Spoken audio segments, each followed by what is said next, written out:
Hello, I'm Daniel MacIvor, and I am the artist in residence here at Calgary University. And we're in the Boardmore Playhouse. It's February 26th, 2021. And this is the end of a workshop that we've done, a 2-week workshop called Toward a Solo Moment. And the idea here was to create moments, monologues, solo experiences for each of these participants, each of these performers. Some of them identify as performers, some as writers, some as neither. But I think everyone equips themselves beautifully, as you will see. And the idea, what I asked the participants to do is to bring something that compelled them and to bring something of themselves, because I work a lot in solo, and that's how I work. And I work with my own compulsions, my own obsessions, as things that fascinate me. Deb Margolin, a solo performer from the United States, talks about never be ashamed of the things that fascinate you. And that's what we've been doing these weeks. The other thing I want just to let you know is that we've shot these, obviously, for you to watch at home or wherever you are. And so there's a sense of liveness about them. Some things will happen, and we're not cutting them like one normally would if you were watching sort of a television show or something. So there's a liveness that you'll see that reminds us that we're in a theater. And hopefully we'll be back in theaters sometime soon. Thank you.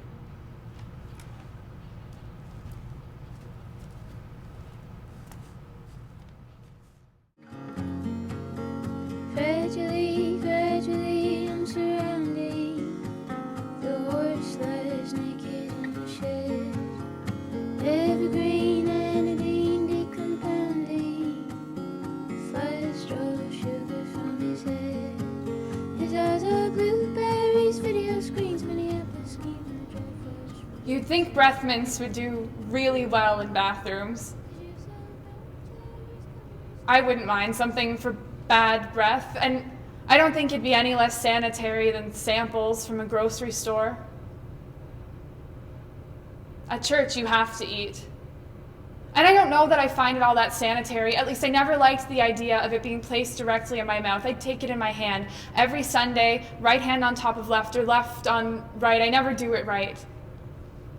When I was a kid, my mother told me not to chew the wafer, so I didn't. I still don't. Instead, I take it in my mouth and hold it to the roof with my tongue, amen with it there for the rest of service, sing the hymn, smell the oils, stare at the statue of Mother Mary across the way, hating the feeling of it coming apart against my tongue like tufts of cotton, sticky and drying.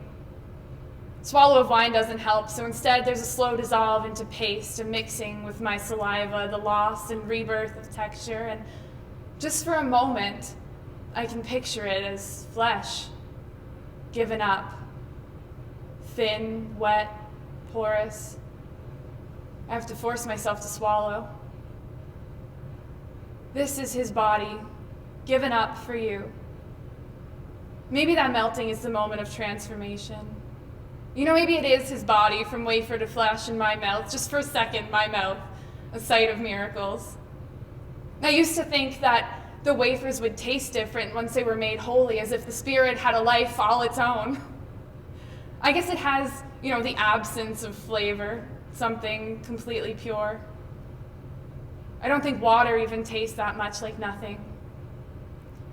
Holding it there for so long with my tongue starts to taste like bile. By the time we get to the part where the choir sings the first of the last songs, I'm starving. Of course, that shouldn't last very long. While I wait thinking of food, service always ends, lunch is always had, a platter of sandwiches, a roast chicken, dessert on a Sunday, but I can't get rid of that taste, that bitterness. When I eat, food falls to the pit of me, sits heavy.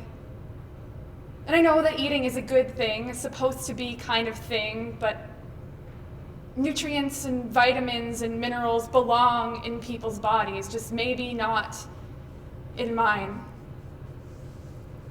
Some people's bodies agree with them. They do what they need to do. They want what they need to want. Function is a given, and so is form. They seem to move through the world with a natural ease. Sturdy people with good bones who eat good breakfasts, meat and potatoes, people with small frames and soft skin who spend their afternoons walking in circles around their block. They don't want to be empty. They don't want to be hollow. Even now, weighed down, I long to feel the ache in my gut, the roiling of acid. What those people miss is that hunger is a high state. Devoted people, religious people, they fast. And I don't know why exactly, but I'm sure it has something to do with proximity to good. The mind gets simpler and better things can worm in. Everything comes through clear eventually when you're hungry. What's true pierces through the haze. Or maybe it has to do with deprivation alone. I don't know. Actually, to prostrate yourself at the feet of the food pyramid and think about how much you want it and how you can't wait to have it before you finally succumb to the biological imperative of consumption and stuff yourself. Either way, what can't be heightened by hunger, good or bad? Either way, the truth. You have to eat. Eventually, you have to eat. Hunger isn't a punishment you can sustain or a game you can win. But I can. I can go hours without. It was a game at first, a challenge for myself, a spoonful of broth here or there to sustain me, a packet of crackers to prolong the inevitable. I watch other people eat like it's a dream. I'm not them. I'm not like them.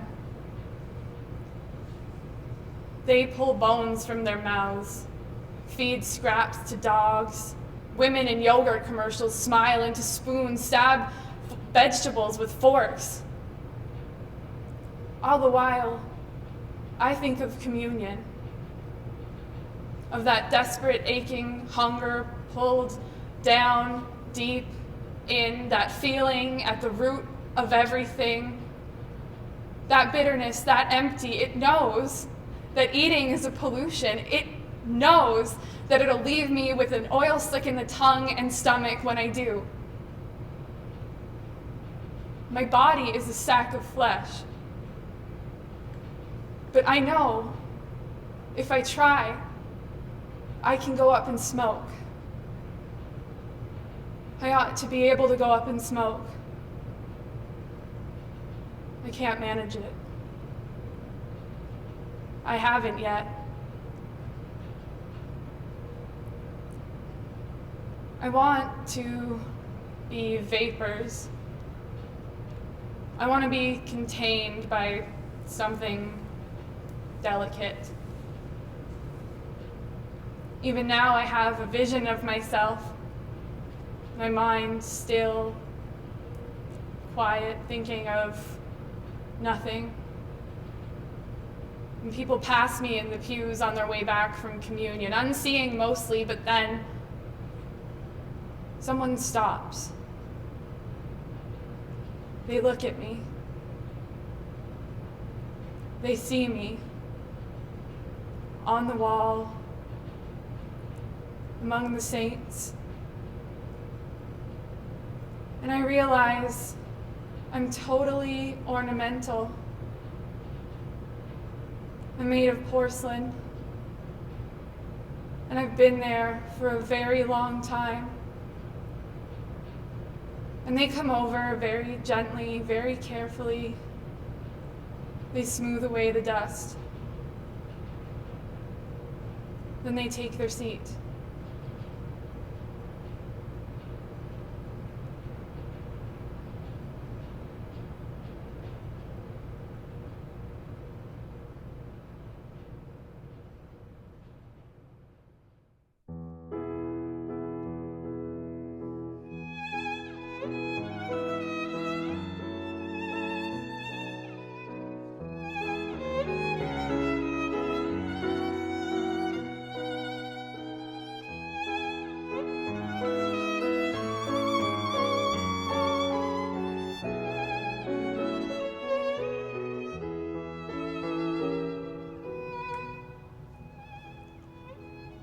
Yeah, the reading. Yeah, I thought it was good. No, I don't have any other thoughts. Sorry. I don't think I need to share my opinions here. It's not like they're that original anyway, and even if they were, the prof just kind of put me on the spot there. I'm not really that good with coming up with the right, words on the spot. If you don't have anything smart to say, don't say anything at all. In my family, you have to be smart. And we always took that from a more negative point of view. Like, it's not just that good grades are important, it's that a bad grade will haunt you for life. We spent so many nights when I was in school fighting over this. Your grades need to come up. You just need to focus more. You're being lazy. My mental health was shit. But night after night, my mom and I would scream at each other over something as stupid as my grades. It's not like it worked either. I mean, I don't think I got my first real A until university. What they never understood is that I just couldn't bring myself to focus in class or care about homework or anything that smart people were supposed to do. I did kind of regret that as I got older, though. I realized that, because I don't pay attention to class or read books for fun or do anything more than watch the same 3 TV shows, I don't really know things. And in order to talk to people, you have to know things. And I always surrounded myself with people who did know things. I would constantly compare myself to the people around me. Even in my own friend groups, I felt so insecure. They were just really smart, and I wasn't. They could talk about grade 12 science topics when we were in grade 10. Meanwhile, I was secretly meeting with a tutor because I couldn't keep up in class. Or, I don't know, they could talk about Game of Thrones characters or history in depth, while I haven't picked up a book for pleasure in years. How many conversations have I daydreamed my way through because I felt I had nothing to add? Or better yet, how many times have I had something to add, but I've been met with stares and a long, judgmental silence? You get kind of used to existing in your own head after a while. It becomes kind of like home base. So even when you might have something to add or you do know what to say, you keep it in. It's the safest place to be. Can't sound stupid if I don't say anything at all, right? My family values intelligence above pretty much everything else. I guess it started with my great-grandmother. She finished her grade 12, which for a woman in the 1920s was very rare. And there was her daughter, my grandmother. She was the first in the family to go to university. Not just the first woman, the first. Apparently her entire family worked so that she could go to school and study and become a teacher, a job that she absolutely adored. When she was having my mom and my aunts, that provincial government was still telling female teachers that they couldn't go back to work if they had a young family at home. And so my Nana and her coworkers sued that government and got back their right to work. Imagine that, suing a government. I break down at the mere possibility of confrontation, and yet my grandmother fought for the right to be a modern woman. She spent the rest of her career and her life teaching her students and her children and her grandchildren the value of getting an education and that learning isn't something that ends when you graduate. It's a lifelong thing. We miss her a lot these days. My parents have those same values, I think. Or at least they started out that way. They were both valedictorians in high school. They were both went off to university, got a couple degrees. And even after they graduated, they would audit courses here and there just for the sake of expanding their knowledge. But something changed when I came along. I still think they value education, don't get me wrong, but part of me wonders how much they care about the experience I'm getting and how much they care about that piece of paper I get after 4 years. I want to believe that my parents instilled a value of education and intelligence in me. But the more I look back on it, the more I realize they didn't instill a value. They instilled a fear. A fear of not looking smart enough.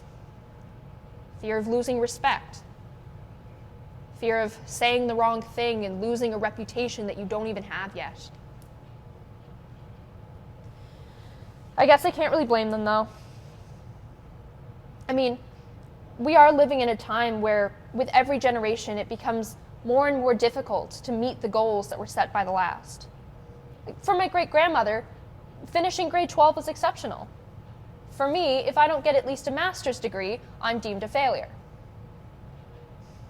I mean, parents want what's best for their kids. They want to give them a better life than what they had, and they always want them to take it one step further. Your grandmother finished her grade 12, my mom will say to me. Your Nana got the BEd, I got the master's, you can get the PhD. I don't want a PhD. Or maybe I do, I don't know. How could I possibly know that yet? I mean, the frustrating thing is, she doesn't want me to get one because she thinks I'm good at what I'm studying. She just wants me to keep the legacy going. I know that parents want what's best for their kids, but they don't make it a secret that they will deem it themselves a failure if their kids don't meet the expectations they set for them. I don't know if they'll ever realize the damage they do when they do that. I come from a family of people who fought their way through their education and fought for the right to educate others. People who got master's degrees and PhDs against all odds, and yet I'm sitting here in class, unable to say anything more than I thought the reading was good, out of fear of not looking smart enough, looking dumb. Because somewhere along the way, that value of education and learning and the experience was deconstructed and rebuilt into the fear of not looking like you're smart enough, the fear of looking stupid. And I'm trying to deconstruct that, I really am. But it's hard. When you've spent your entire life in your own head, how do you find it in you to come back out again?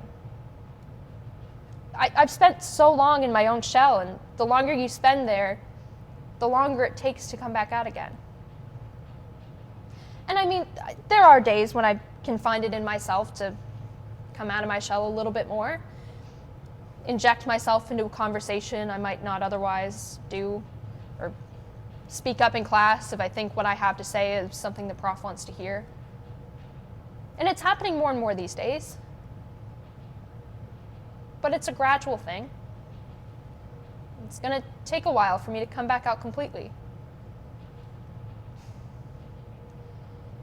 So until that happens, I guess I'll just sit here and figure out what I'm getting a PhD in. Oh, sorry, nothing. Just daydreaming. Not a whole lot going on up here.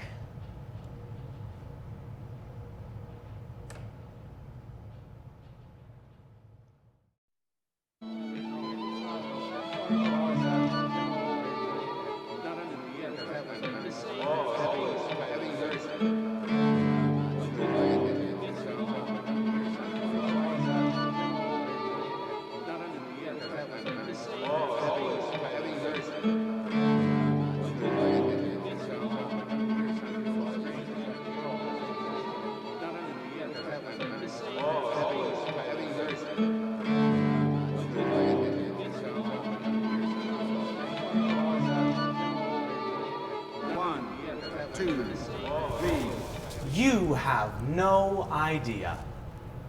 We always have no idea when we're living in the before because nothing's happened yet. In the wake of some great tragedy, an injury, a death, a destruction, a creation, we have this tendency to split our world in two, to define our life not as the one continuous, undulating, ever-morphing thing it is, but as two distinct parts, before and after. We hear so much about the pre-9/11 world and the airport before metal detectors, and the Germans before the wall fell, and the moon before the landing, and the theater before this. And now we have this. Now we have this new world, this after. And we love to see things in this way, don't we? It's simple. You have all the time before and you have all the time after. And right in the very center of it all, you have this one infinitesimal point, this moment in time, this event that splits the world into before and after in one singular instant, like a bullet that condemns a man to death and all his friends and loved ones to a lifetime sentence of after. But the event is not a bullet. The event is not this. It's this. And still, we have all the many years before and all the many years after, but in between, we have this. And this contains multitudes. It contains the pure, distilled, concentrated essence of everything that had ever been but no longer is. And of everything that could not possibly have been before but now suddenly, terrifyingly, irrefutably could be. Or will be. And that is a very powerful essence indeed. But I'm getting ahead of myself. I haven't even given you the spiel. Picture this. You're on a beach. It's the day after grading day, 2009. When mom's friend Maureen asks you what grade you're going into, you triumphantly hold up 4 immaculate fingers, beaming with pride. The sun is shining, the waves are lapping gently at the shore. It doesn't get any better than this. 11 a.m. and you're already on your 3rd juice box of the morning. You're on your 3rd juice box of the morning and you have no idea, because it hasn't happened yet. But soon, you will be thrust across the veil from the before into the after, or rather, into the before of the after, into that most sacred liminal space where the magnitude of your new reality lies hiding in plain sight, sensed but not yet truly grasped. And when you reach for a 4th juice box and there is no 4th juice box, and within minutes you begin to feel as though you're practically dehydrating to death, and your mother says, delicate but firm, maybe we should take him to the hospital, you think you begin to develop some idea. But you don't. You write it off as a precaution. You have no idea. And this ignorance goes on quite a journey. You have no idea in the car, and you have no idea in the hospital parking lot. You have no idea during the unusually speedy triage, where the vending machine in the waiting room finally grants you your elusive 4th juice box. And ultimately, you find yourself sitting patiently on a hospital bed, waiting for the doctor who pricked your finger to come back and see you and tell you how he's going to make you better. Because that's what doctors do. But before he does, your mother leans over to you and tells you gently, as though to soften the blow, there's no cure, but there is excellent treatment. She hesitates before admitting, perhaps as much to herself as to you, I think you have it. When the doctor comes back with the results of your blood test, he utters with clinical authority a word that so far today you had only heard said with maternal anxiety: diabetes. But when you hear him say it, your world doesn't come crashing down. You don't dissolve into sobs and objections. You don't feel like you've been shot. You sit quietly and listen, while a tiny, invisible seed begins to germinate in the pit of your stomach. Although you don't know it yet, something within you has fundamentally changed. Welcome to the before of the after. In the 72-hour period that follows, many small events will push you imperceptibly along the arc of the before of the after. One of them happens before you even leave the ER. The doctor tells you about PEDS, the pediatric ward, and how much you'll learn there. He puts you on an intravenous insulin drip, and for the next 3 days, the back of your mouth will taste like how the hospital smells. On account of your exceptionally high blood sugar, more than 10 times the normal concentration, he offers you a wheelchair to get to PEDS. Surprised, you decline. You can walk just fine. Hell, you came from the beach. But you didn't know that diabetes could make you need a wheelchair. And now you do. On your first day in PEDS, a nurse sits you down to explain some of the finer points. She tells you not to be afraid, that your diagnosis is not a death sentence. Okay, you didn't think it was. Well, she tells you that some kids do, that because of the name, they think they're going to die of beaties. You think that's probably the stupidest fucking thing you ever heard. On your first night in peds, your mother tells you that she'll stay with you and keep you safe. She tells you that you don't have to hide your emotions, that you're allowed to break down and cry and ask, why me? You didn't know that diabetes could make you break down and cry and ask, why me? And even though you don't feel that way, your doctors and your nurses and your mom keep telling you that you're allowed to break down and cry and ask, why me? And on your second night in peds, that's exactly what you do. You break down and you cry. And through your tears, you demand, why me? Why did it have to be me?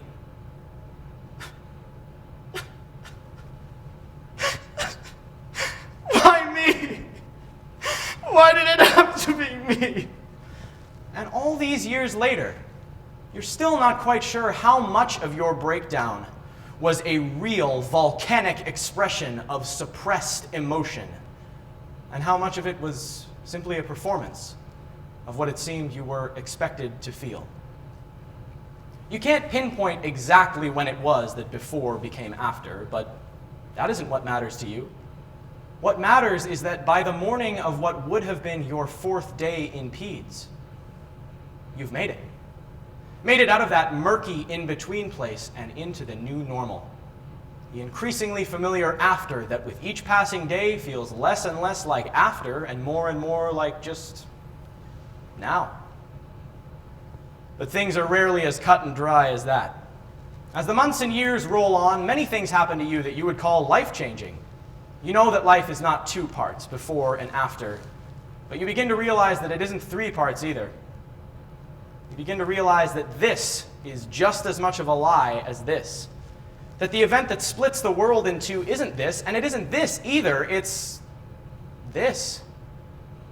And that thing you called the before of the after with poetical glee is really just another way of saying now. And that feeling in the pit of your stomach is back, only this time it doesn't feel like a seed, it feels like a ball and chain. It feels like an obligation to make every moment the most important one yet, to go from this moment to this moment to this moment to this moment. And how could you possibly survive that when you can't even remember how you made it out the first time? And there comes a day when you know that something big is coming, only this time it isn't fate holding the baton, it's you. And try as you might, you can't quite remember how it was you moved forward, how you shed what could have been and moved into what is now. You know you have a life to live and a path to carve, but it's so much harder to make things happen than it is to have them happen to you. And you want a little time. Just a little more time to stay right here and figure everything out. But time disobeys. And you're leaving this moment and you're on to the next, on to the after, the real after now. The training wheels are off. And you can feel it coming and you're not ready, but you can't stop it and you can't fight it. And the closer it gets, the more inevitable it becomes. And the lights are coming up on the next stage of your life. And are you ready? Are you ready now to leave this place and face the music? Are you ready now? And all you can say is 1, 2, 3.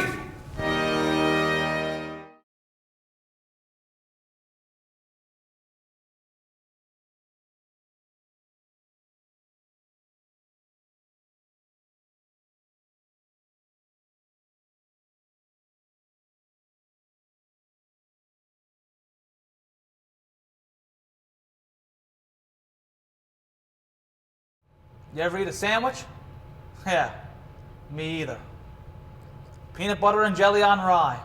Fucking delicious. I can't get enough of this fucking bread. Go down to Sobeys, go to the bread section, find Mom's Bakery rye bread. Get it fresh. You gotta have it fresh. Jelly's important too. Not as important, but still important. Now, the crucial ingredient in this concoction is the peanut butter. Get a good jar of peanut butter, and life is fucking grand. You ever watch your mom shoot up and then go to school the next day just to be called a fat little goblin by every kid at school? Yeah, me either.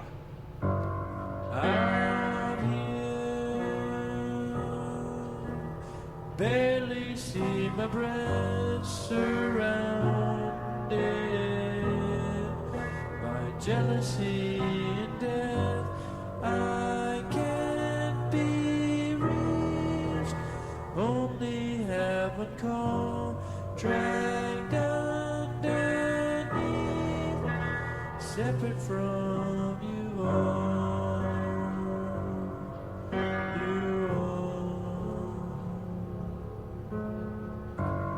This time,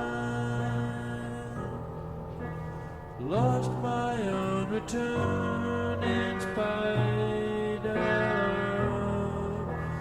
everything I've learned. I hit my tracks, spit out all my air, slipped into cracks, stripped of all my care.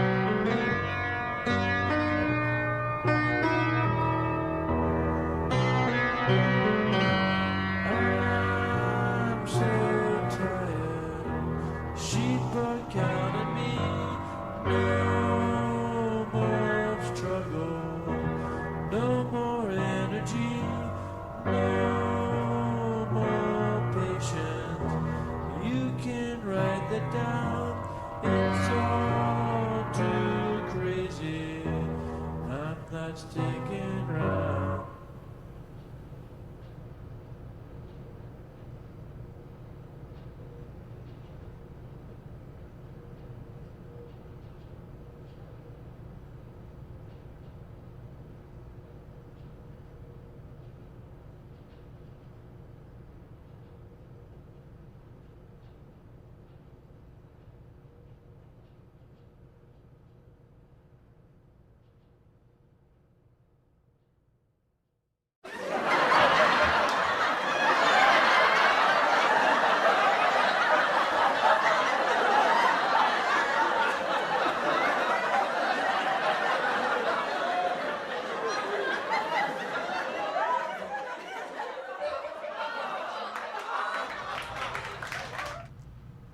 Tell you a funny story. So my grandfather comes from Burma, which is now Myanmar. It borders India, Bangladesh, Thailand, etc. He went to medical school there, and when he was 23, he moved here to Canada. His visa number was 0001. Yeah, 0001. He was the first person to immigrate from Burma to Canada. So he came here, he got a job at the old hospital in Glace Bay, and over a circumcision, he met my grandmother, who was a nurse at the same hospital. They fell in love and blah, blah, blah, and they had 4 kids, and then those kids had kids, and now I'm here, the granddaughter of the 2 most opposite people on the globe. So one night, my grandparents, a brown man and a white woman, were having a dinner party with another brown man, white woman couple. They were singing and dancing and totally enjoying their night until they heard a knock at the door. So my grandmother opens the door to hear, "Hi, ma'am, do you have a moment to talk about our Lord and Savior, Jesus Christ?" And because of her kindness, but mostly the possibility to have a good laugh, she let them in. So the dinner party goers got ready as the 2 men prepared their presentation and wondered what on earth they were going to have to say. My grandmother was never really religious. She was never one to believe in God, and she was definitely known to say our Lord's name in vain more than once. She never really defined herself as atheist or satanic or what have you. It just wasn't really something that she thought about. My grandfather, on the other hand, or on the other hoof, was the complete opposite. He is Sikh, which is a religion that originates from the Punjab region of India. He believes in God, or a God, but not the whole Jesus died because women shaved their legs and woke up like a zombie on Easter kind of thing, though he will enjoy a chocolate bunny. So, God's businessmen moved out of the way of their homemade poster board, and you will never guess what they had on it. And let me just remind you briefly of the audience in this situation. 2 brown dudes and 2 white wives of 2 brown dudes. So on their glitter glue project was one of those pyramid hierarchies. Kind of like our food chart. On the top, you have your protein, meat, fish, eggs. A step down from that is your dairy products, milk, cheese, yogurt. After that is the grains, so bread and muffins or whatever. And at the bottom of the pyramid is our fruits and veggies. Well, this pyramid was slightly different. On the top of their pyramid was white people. A step down from that was Asian people. After that was brown people, and on the bottom of the pyramid was black people. They actually did a presentation on why white people are superior. And if you're not white, you are therefore below them and unworthy of God's love and life's necessities. In front of a brown person, in a brown person's home. And it is safe to say that their jaws were on the floor at the sheer audacity of these guys. And it's safe to say that my grandmother once again said the Lord's name in vain. So they were kicked out, and here is the absolute worst part. None of them were that surprised, especially the 2 brown guys. Because we live in a world where this kind of thing is unsurprising. My grandfather is used to experiencing things like this, and my grandmother is used to watching him experience them. And I mean, we live in a world with oceans and fjords and the Grand Canyon and Meryl Streep and Doritos, and we still let the amount of melanin that someone has in them determine how we treat them and how we judge them. And I mean, melanin. I bet you can't even tell me what melanin actually is. Is it a protein or an enzyme or a hormone? I don't really know either, but just don't be a dick about it. And I promise you, I am not here to shit on God and Jehovah's Witnesses. It's just, I don't know, it's a double-edged sword. Kind of like the Salvation Army. I mean, they do really, really good things. They help the unhoused find homes, and they deliver hot meals, etc., but they also donate to anti-LGBTQ organizations and threaten to close soup kitchens if they serve gay people, and spend all their money actively trying to prevent LGBTQ rights legislation. And again, I'm not here to shit on the Salvation Army, I'm just stating facts. So now you're probably thinking, this white passing young person has been standing up here talking for 5 minutes about something, so what's her point? Well, I'd like to think that something in the past 5 minutes has resonated positively with you. And if it did, take that message and run with it. Share it and scream it, and if these past 5 minutes have just made you angry at me, you can fuck off.